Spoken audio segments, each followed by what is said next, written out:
Musika protagonista bihurtuko zaigu asteburu honetan, zeren gaur amaituko da Zarauzko udako musikaldia bere 3. emanaldiarekin.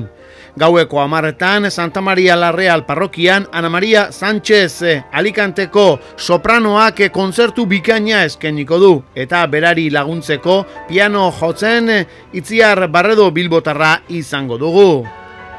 Ana Maria Sánchez soprano ezaguna da, aste honetan bertan Francisco Escuderoren Gernika operaren paper protagonista izan du Donostiako musika 15aldiaren barne. Gaur gauean Martini, Strauss, Massenet eta Pucciniren obrak abestuko ditu, eta noski zarrera doan denez, musika mota hau gogoko duzuenok utzi ezineko zita duzue. Turismo bulegoak baita ere, larunbat eta iganderako musika plazan beste 2 emanaldi antolatu ditu. Horrela, larunbatean gaueko 11:00 aurrera, Keitar aldea, Nafarroatik datorren konboa entzun ahal izango dugu.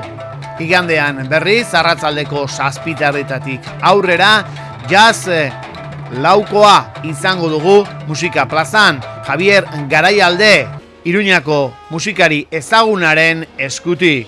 Beraz, ziurtatua dago musika mota ezberdinak ditugula asteburu honetan eta aitzakiarik ez dago.